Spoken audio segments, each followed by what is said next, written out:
And on today's Newsmaker show, in this half hour, it'll be a Hornell native who was normally, I guess I would say, a nurse at Noyes Memorial Hospital, but in this COVID pandemic situation, she went down to work at a hospital in the Bronx. We have on the line with us an RN, again from Hornell, who's working at Lincoln Hospital in the Bronx. Welcoming now Erica Leigh. Erica, thank you for joining us. Hey, good morning.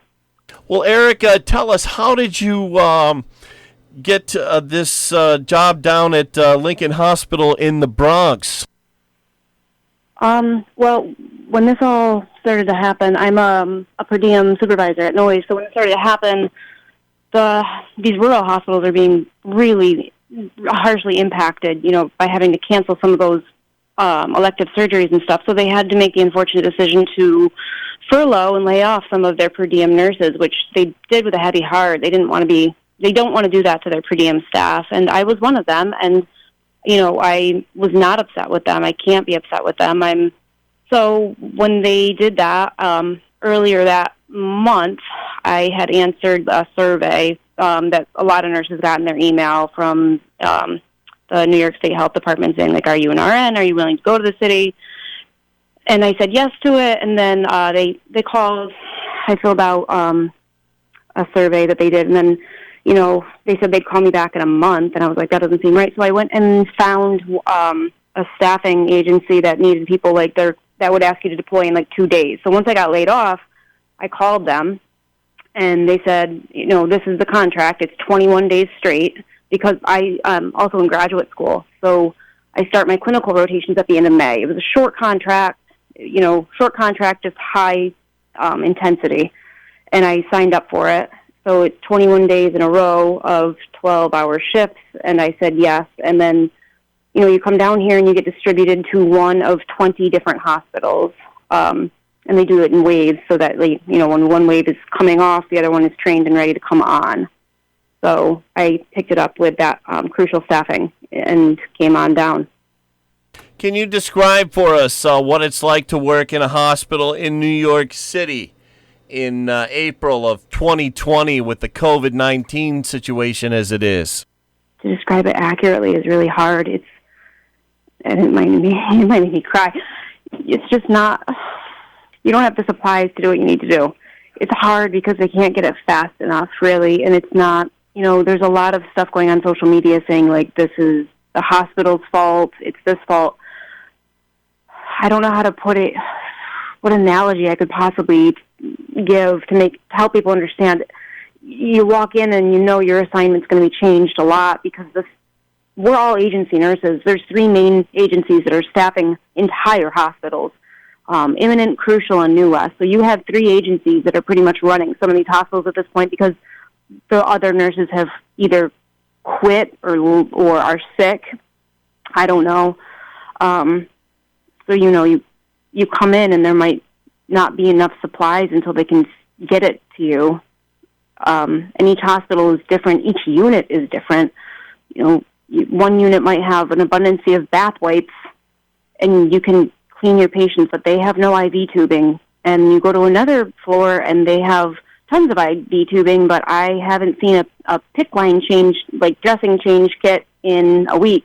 So it's wild. The only thing I can possibly compare it to is, when you're a little kid and you say, hey, Mom, can my friend stay over? And your mom's already made dinner, and she's like, I don't have enough for another child.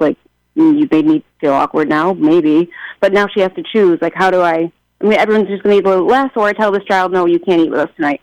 Imagine that you showed up with 10 of your friends, and you're like, hey, Mom, you don't have a choice in this, but all of us are going to eat here. It's not a matter of food anymore. It's does Mom have enough plates? Does she have enough chairs?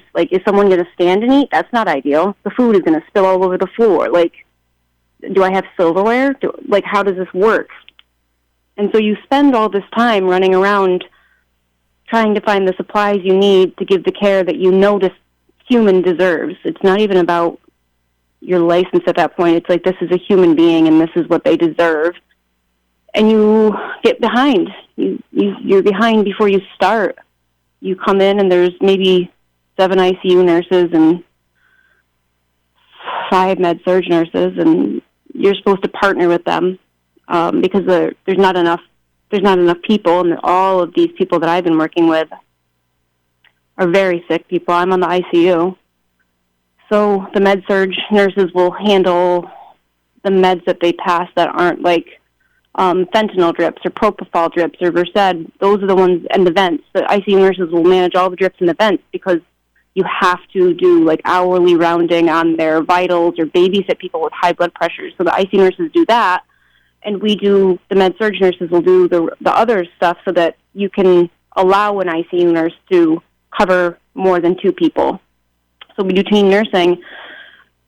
You walk in and you'll get your assignment, and then in an hour it changes. And it's really difficult because you have to learn as much as you possibly can about a patient and then collect what you need in order to give them that care. And it's honestly a nightmare. It's a nightmare to do that sometimes.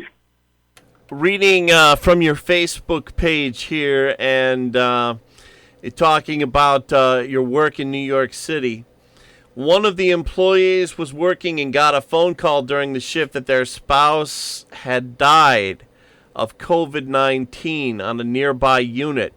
The visitor policy applied to the employee as well, so they decided the hospital decided apparently the closest that this worker could be to their spouse was at work, and that person kept coming on for all their shifts.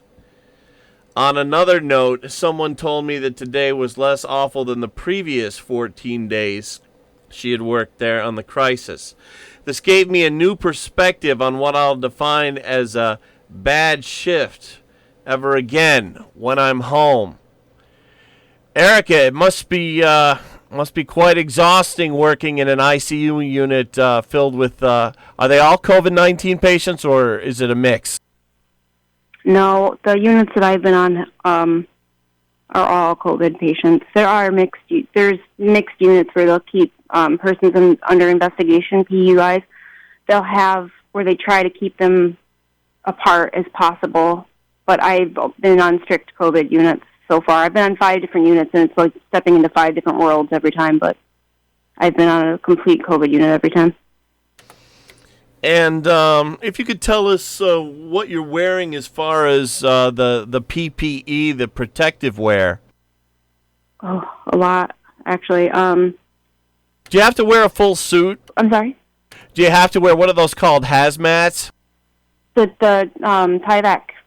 We don't all have those either. The unit, there's not enough on them. So what we do is we wear our scrubs, and then other people that work in healthcare will know what I'm talking about. They're called paper scrubs. They give you they're thin, but they hold heat really well, actually. They give you a pair of paper scrubs to go over your regular scrubs, and then you get foot covers.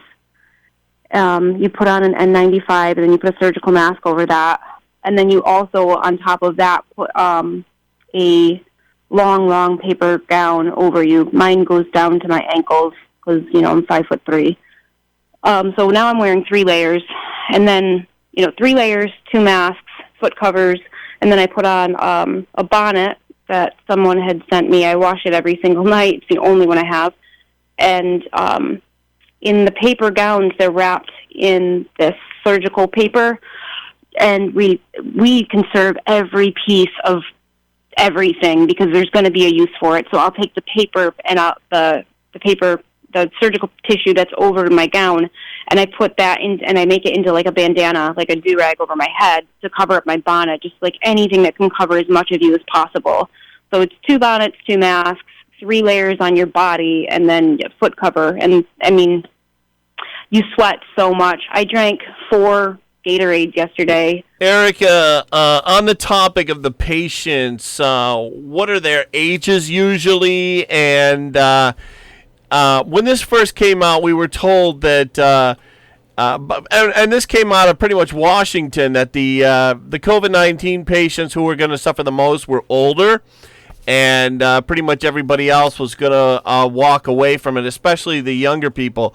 What are you finding in dealing with this up close and personal? That there's truth to both sides, and it's irrespective of age and color and sex and religion and all things. It is completely undiscriminate. I was actually going to post this story the other day, and I didn't, and I still might. I'm just going to call her Cupcakes. I had a patient, I don't know, 4 days ago. She was a 60-year-old woman with a BMI of 40. I mean, she was 300 pounds. She had COPD and diabetes and asthma, this virus. She got extubated, and she was so weak, she couldn't speak, and she was putting everything into it. I mean, everything. She started working with physical therapy. She got extubated, the tube out of her throat, got taken out of her throat, and she was improving every single day. Every single day, this woman's getting better. They took her off nasal cannula. She is satting. Her oxygen saturation is fine on room air, like improving every day. And I call her Cupcakes because her family sent our unit cupcakes, the whole unit. And the second she woke up, she started crying and asking for her mother. And then I had another patient who was a 39-year-old male. He was small, he was in shape, very little body fat. And every day declined until we had to put a trach in him because he couldn't tolerate being intubated, and he was declining every day. And he had no other comorbidities. This man had no other diseases. He was in good health, and just declined every single day until we didn't have a choice but to give him a trach. And the last I saw him, he was heavily sedated. And just the day before that, he was only on BiPAP. So it's crazy. It's crazy how it does it. There has to be something else that they haven't figured out yet on a genetic level of why some people can and some people can't be okay. Erica Leigh, Hornell native, Noyes Memorial Hospital nurse who's down in New York City now working at Lincoln Hospital in the Bronx. They talk about, I hear talking heads say this, I hear government officials say this, both in Albany and in Washington, that once you go on a ventilator, it's very difficult to come off them. Do you find that to be the case in your nursing work there in New York City, Erica? It's hard for me to speak fully on this, and I wish, I think the mayor would have a lot more to say because I think he's going to understand the pathophysiology of it a lot more. I have a majority of my ventilated patients are not going to come off of it. I think that's why I cling so hard to Cupcakes. That story I just mentioned earlier, because she had no business coming off of it. I know that, being intubated, it puts a lot of pressure on your lungs. And when they're filled with all that stuff that's in there from the virus, imagine putting a Ziploc bag and putting, I don't know, aloe gel in it, and then expanding it more with air, but you need that air to touch the outside of that Ziploc bag. And the only way to do that is to press more. You're going to expand that bag so much it's going to look like it's going to pop eventually. But you need it to get through because that's the only way your blood is going to get oxygenated. Really, it is hard to find that line. I think for some of these respiratory therapists and doctors of like, how do we possibly get the blood oxygenated without causing barotrauma, like that trauma to the lungs of overinflating them.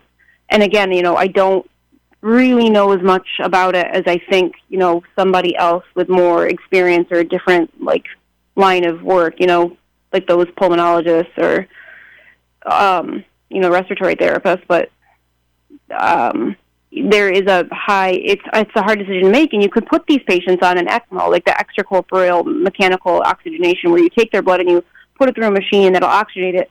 There is not enough of those.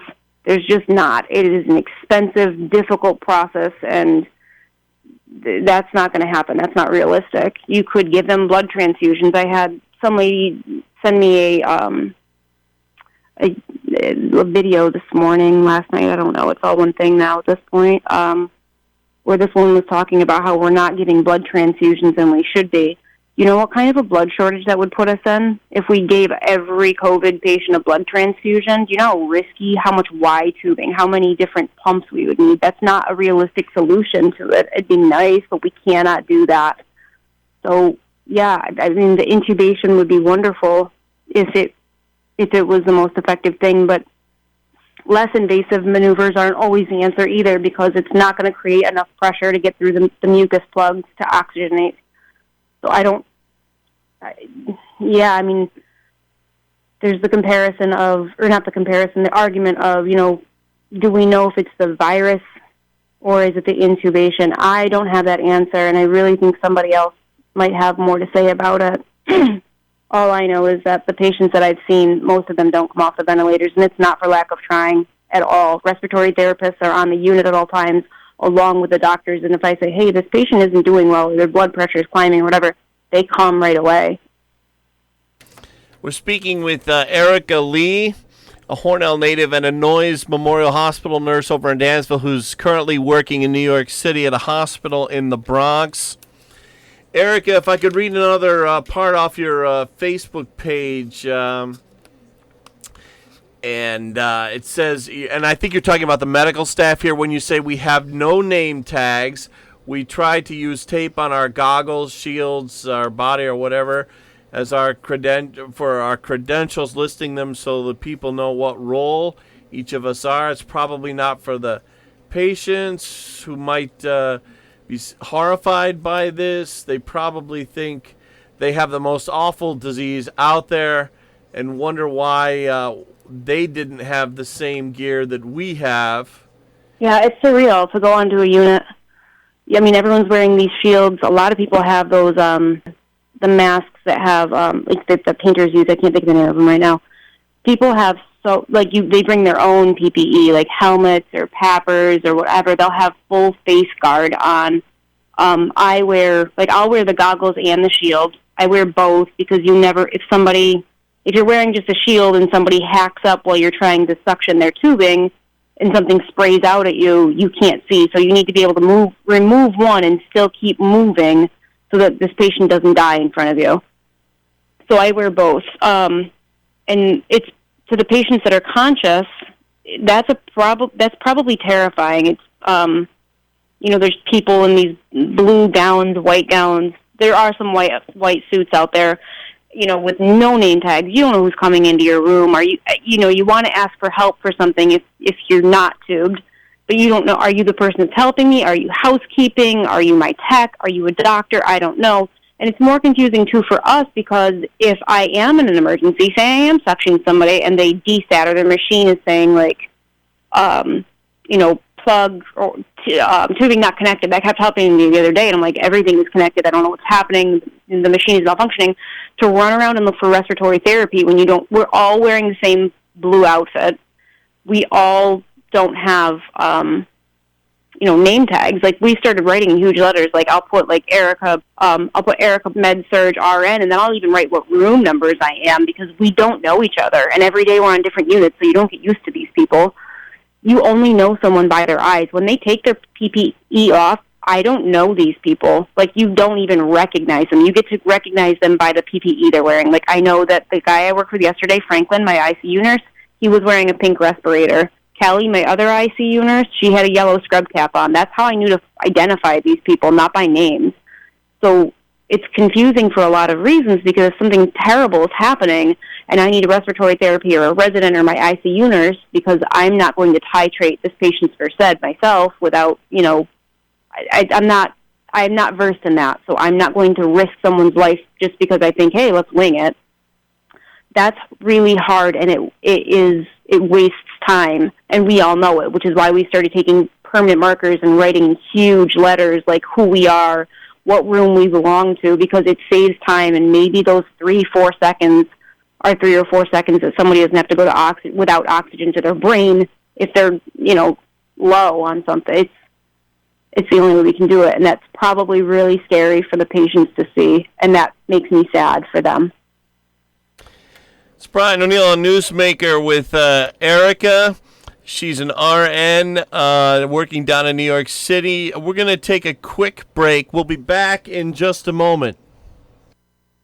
Giovanni's and the Giovanellos want to thank their customers for 40 years of patronage. Here's a message from Giovanni's Restaurant on Seneca Street in Hornell. From now on, Giovanni's is only taking credit card orders from those who call ahead. Giovanni's follows the most stringent practices for cleaning, wearing masks and gloves, and social distancing. Out of a further abundance of caution, Giovanni's is no longer doing walk-ins, only deliveries and curbside pickups. Giovanni's will closely monitor CDC guidelines and will only modify their new rules when it becomes appropriate to do so. Again, Giovanni's thanks their loyal customers for 40 years of patronage.